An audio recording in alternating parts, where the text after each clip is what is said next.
Emilia Ferreiro, Nuevas tecnologías y escritura.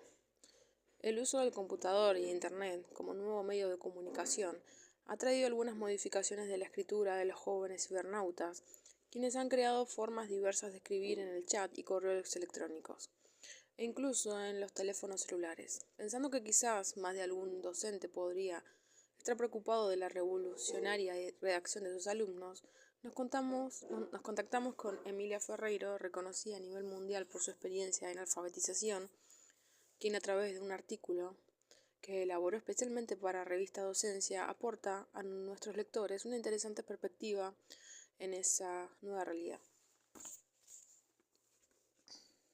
Todo cambio en las tecnologías de la escritura tiene consecuencias en las prácticas sociales. Eso ocurrió a lo largo de la historia. En épocas recientes, las máquinas de escribir, mucho antes que las computadoras hicieran retroceder la escritura manuscrita hacia sus usos más privados, en la medida en que la escritura pública se realizaba a través de un teclado, el aprecio social hacia la caligrafía disminuyó drásticamente. Las máquinas de escribir nunca encontraron en el ámbito escolar, excepto en escuelas técnicas de nivel secundario, donde mecanografía o dactilografía se apreciaban como parte de su oficio secretarial. La escuela desaprovechó la oportunidad de introducir al teclado un nuevo instrumento de escritura y actualmente se enfrenta con dificultades al teclado de las computadoras, igual al anterior pero con teclas suplementarias. La relación de la institución escolar con las tecnologías emergentes ha sido siempre problemática. Recordemos, para no ir muy lejos, las desconfianzas y debates que en su momento produjeron los bolígrafos, instrumentos que hacían obsoletos los tinteros de las bancas escolares, pero que, según se decía entonces, iba a arruinar la letra de los escolares. Batalla perdida de antemano. El bolígrafo tenía virtudes innegables con respecto a la pluma metálica y acabó por imponerse, mientras que la noción de escritura legible sustituía a la de bella caligrafía. Los cambios recientes en las tecnologías de la escritura han sido tan acelerados que no acabamos de entender una novedad cuando ya aparece la siguiente. El teclado de la computadora, asociado a una pantalla, da acceso a distintos espacios de escritura, procesador de texto, correo electrónico y chat, para citar los más populares. Cada uno de ellos suscita ciertos comportamientos de escritor o impone condiciones específicas de producción. Por su parte, los teléfonos celulares también han incorporado un espacio de escritura, SMS igual a Short Message Service, con restricciones singulares. Estos celulares no cesan de acumular funciones: teléfono, grabadora de audio, grabadora de imágenes, foto y vídeo, mensajes escritos, agenda, espacio de juegos, calendario, despertador y lo que vendrá. Veamos rápidamente algunas de las condiciones específicas de producción en cada uno de estos espacios. El procesador de texto es uno de los primeros espacios informáticos disponibles desde la existencia de la PC. Recordemos que la primera computadora personal fue la de IBM 5150, puesta en el mercado el 12 de agosto de 1981. El procesador introdujo cambios profundos en la actividad de la revisión de los textos. Tradicionalmente, la revisión de los textos era una tarea pesada y poco satisfactoria en los resultados. Cuando en un texto compuesto en una máquina de escribir se detectaba un error, o bien era preciso introducir un nuevo párrafo, desplazar uno ya existente, introducir o desplazar un título, etc. El resultado era una página llena de cicatrices. En muchos casos, la composición terminaba con tijeras y cinta adhesivos. La mayoría de las páginas de un texto entregado a la imprenta tenía renglones suprimidos con tinta blanca y sustituidos por letras sobreimpuestas. Los programas de procesamiento de texto eliminaron de inmediato todas las enmiendas. Ahora es posible corregir indefinidamente el texto y lo que obtenemos al imprimir es siempre una página perfectamente limpia que no guarda memoria de sus cicatrices. Al convertir la revisión en un juego, el procesador de texto suscita múltiples miradas y una consideración reflexiva sobre lo escrito. Una posición del autor responsable de su texto, la importancia educativa de los procesadores de texto es enorme y el debate sobre Internet en la escuela ha hecho olvidar que independientemente de la conexión a Internet, cualquier computadora es un instrumento didáctico que favorece todas las edades. Permite volver sobre el texto, reconsiderarlo y, si fuera el caso, modificarlo. En la distribución tradicional de roles, el maestro resultaba ser el único revisor autorizado de los textos de sus alumnos. Nunca fue deseable que fuera de ese modo, pero recién ahora existen las condiciones para garantizar que ya no sea nunca más así. La revisión del texto puede hacerse en pequeños grupos. Pueden compararse versiones paralelas, pueden componerse textos colectivos, en fin. Lo que la imaginación pedagógica conciba, siempre con el objetivo de formar producciones de textos que se sientan responsables ante lo producido. Cuando estamos en el correo electrónico, nos situamos en un espacio informático de escritura completamente diferente, ya que suscita la respuesta rápida, sin corrección, responde y envía de inmediato. Es la sugerencia que este espacio hace al producir los textos.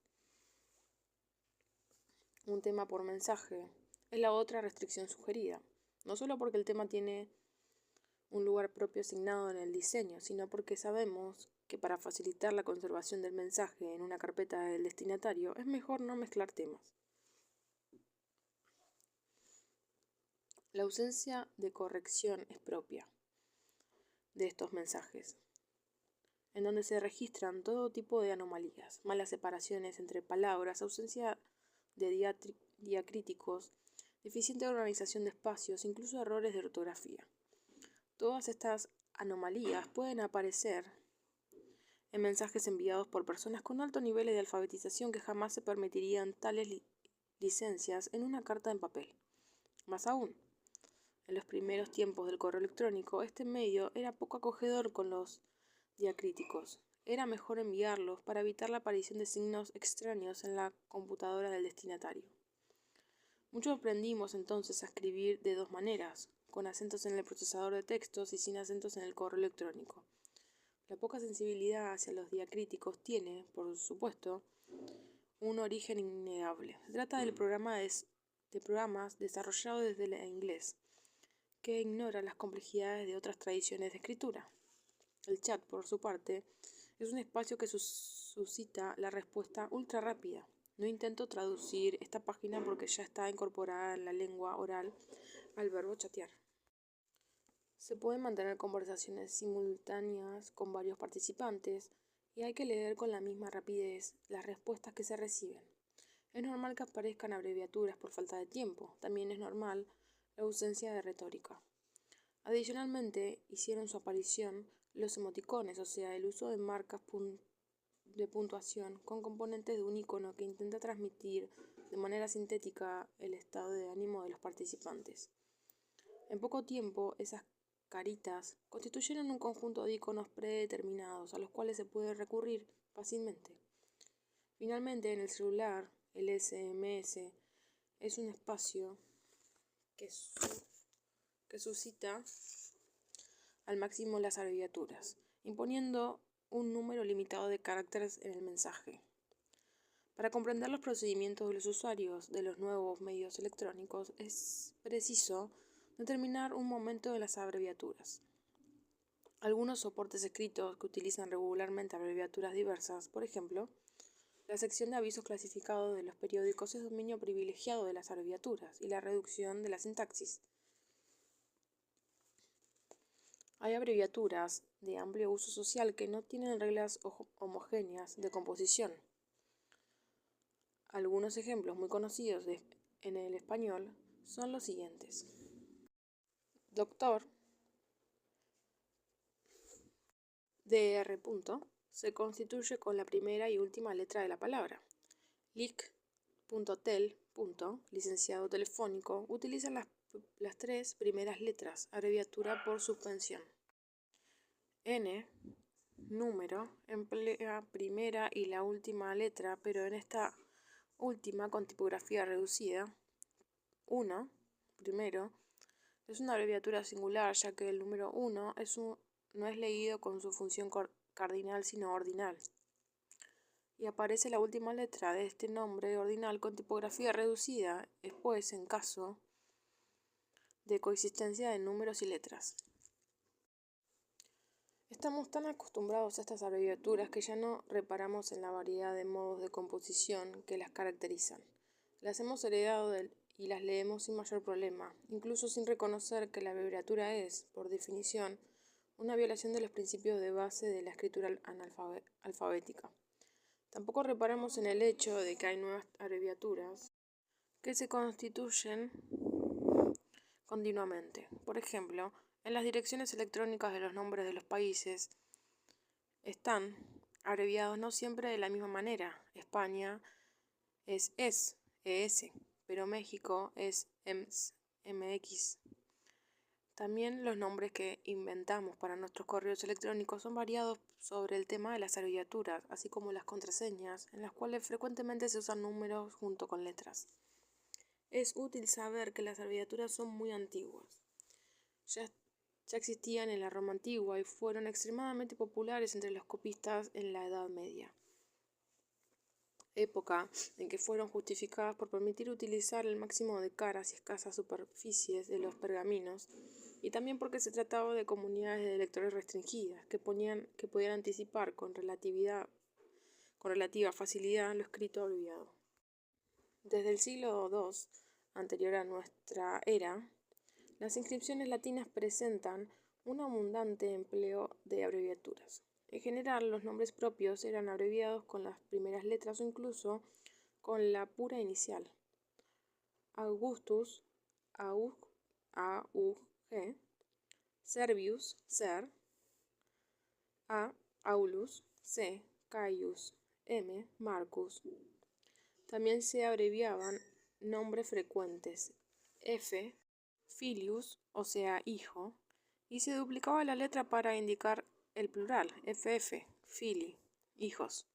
Un procedimiento en que ciertos usos arcaicos sobrevive aún, por ejemplo, FF.AA para Fuerzas Armadas.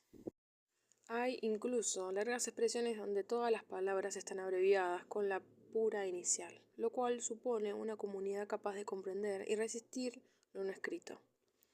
Analizando estas abreviaturas de la antigüedad romana, F. Desbordes hace el siguiente comentario incisivo muy pertinente para reflexiones de actualidad.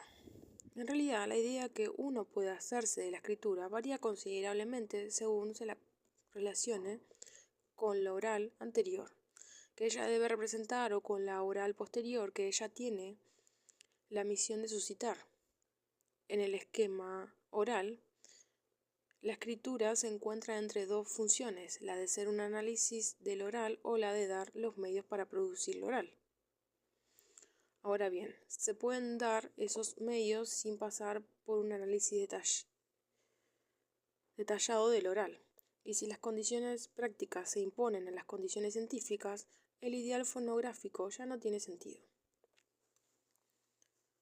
Comentando la enorme profusión de abreviaturas entre los romanos, agrega la misma autora: las abreviaturas se multiplicaron.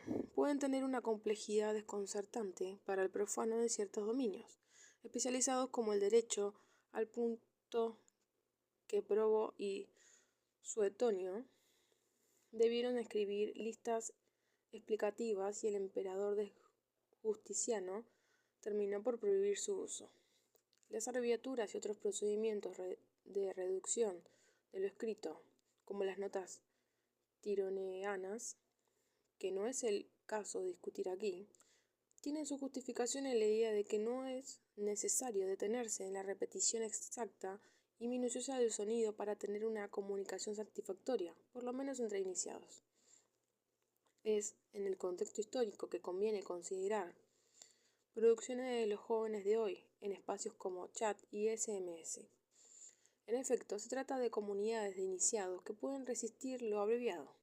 Si la comunicación no da los resultados esperados, se puede jugar a inventar una nueva abreviatura. Hay componentes de transgresión, de diversión y de invención en el comportamiento de estos nuevos escritores que se han dado a llamar nativos informáticos. También hay un componente similar al que llega a utilizar grupos de adolescentes modos particulares de habla, sustituciones léxicas, palabras con permutaciones de sílabas, términos corrientes con significados deviantes, modos peculiares de apelación, etc. Para crear una comunidad de hablantes cerrada en la cual no pueden penetrar los ajenos al grupo, eso acerca a esta escritura de la criptografía. El equivalente escrito de la lengua especial o la jerga de la variedad criptográfica, y entendemos por criptografía una modificación deliberada de las normas que rigen el uso de una determinada variedad, el fin de emplear tan variedad es el de limitar el número de receptores, ya que el escrito resulta incomprensible si no se reconoce el código criptográfico. Por supuesto, la historia nos da múltiples ejemplos de códigos criptográficos con los más variados fines, religiosos, militares, profesionales, personales, y en diferentes tiempos y culturas. Es útil detenerse a analizar algunos de los procedimientos más populares utilizados para producir formas abreviadas. En efecto, aunque los jóvenes intentan inventar un análisis de sus producciones, muestra que, sin saberlo, están recurriendo a procedimientos que han sido utilizados por la comunidad a lo largo de la compleja y tortuosa historia de la escritura.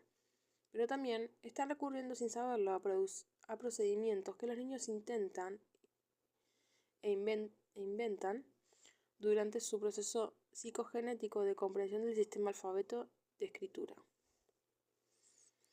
Veamos algunos ejemplos, donde trataré de acercarme a lo que se hace con el teclado, ya que este es el instrumento de escritura. La tecla X puede utilizarse para el símbolo matemático de la multiplicación. Cuando se utiliza esta tecla es una expresión matemática, su lectura corresponde a por. Esto autoriza composiciones como las siguientes: XQ, ¿por qué? O ¿por qué? XESO, por eso. X un medio, por medio. También pueden utilizarse números para aludir al nombre del número, no a su significado numérico, como en estos casos. Salud 2, saludos. A1, Q, aunque. Siempre, siempre. En todos estos casos, el procedimiento utilizado es el de rebus, bien conocido como uno de los procedimientos que condujeron históricamente a la fonetización de la escritura. Consiste en representar algo que tiene un significado, no para aludir a su significado, sino a su nombre. Los nombres propios fueron lugares privilegiados para utilizar este recurso, nombres de personas con autoridad, nombres de lugares. Por ejemplo, en el Códice Mendoza, correspondiente a la cultura azteca, aparecen glifos para topónimos como Tenochtitlán, formado por un nopal sobre una piedra, vinculado con la sonoridad de la palabra piedra, Teltl, y la palabra nopal. En algunos juegos infantiles también se recurre a ese procedimiento, como cuando se asocian los dibujos del sol y dado para aludir al soldado. Este procedimiento supone una descomposición de la palabra en elementos mayores al fonema. El uso de letras con valor silábico es muy frecuente en estas nuevas escrituras electrónicas. A veces el valor silábico tiene que ver con el nombre de la letra y en ocasiones se le atribuye cualquier valor silábico, recuperable por el contexto. Ejemplo, donde una letra funciona como sílaba, siendo esta sílaba el nombre de la letra en el alfabeto. Gent, Gent, gente. QC, que sé. Q, si uno se mete, que si uno se mete. Pueden. Algunas de nuestras letras tienen nombres bisilábicos. En este caso, pueden aludirse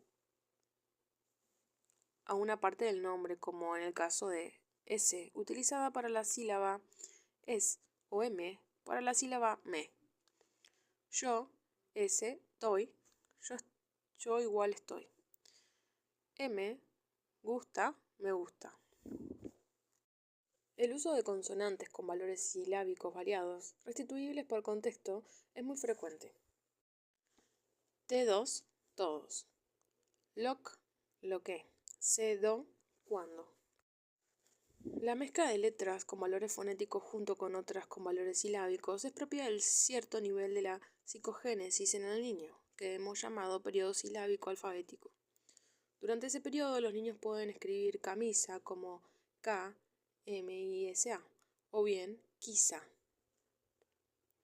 El uso de la letra K durante el mismo periodo y durante el periodo precedente silábico es muy frecuente, aunque esa letra tenga baja frecuencia en la escritura convencional del español.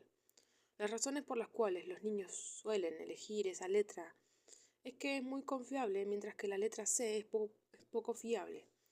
A veces suena K y a veces suena S. Las razones de los jóvenes para emplearla son otras. Adrede emplean en abundancia una letra que casi funciona de manera de transgresión. La sobreabundancia de K en los textos juveniles informáticos es paralela a la ausencia de H y seguramente con los mismos motivos. Pero aunque las razones para utilizar o dejar de utilizar determinada letra sean diferentes en los niños y jóvenes, los procedimientos son similares. Una escritura como KM, que me, en un contexto como que me cuentas o que me dices, corresponde a dos sílabas, cada una de las cuales constituye una palabra, pero esa escritura no está representando las palabras sino las sílabas. Al respecto, hay que señalar que estas escrituras informáticas conservan mucho de las separaciones convencionales entre las palabras en el caso en que el producir estima que podría haber confusión para el receptor, pero las eliminan cuando se trata de expresiones muy poco frecuentes, por ejemplo, TKM, te quiero mucho. El análisis comparado de los procedimientos registrados en otras lenguas muestra rasgos similares. Por ejemplo, U2 y U2 en inglés utiliza el procedimiento de rebus. CT en francés utiliza letras con valor silábico. A, quelque, uno, en francés para iniciar un intercambio, equivalente a ¿hay alguien? Muestra sobreuso de K y un número final que remite a su nombre. Por supuesto, los usuarios no son sistemáticos en el uso de estos recursos. Es muy difícil que lo sean, porque la sistematicidad supone reflexión y decisiones consensuadas. Ello, no obstante, un analista de sus producciones puede encontrar más sistematicidad de las aparentes, pero para ello sería necesario establecer un corpus extenso y en lo posible contrastando diversas lenguas.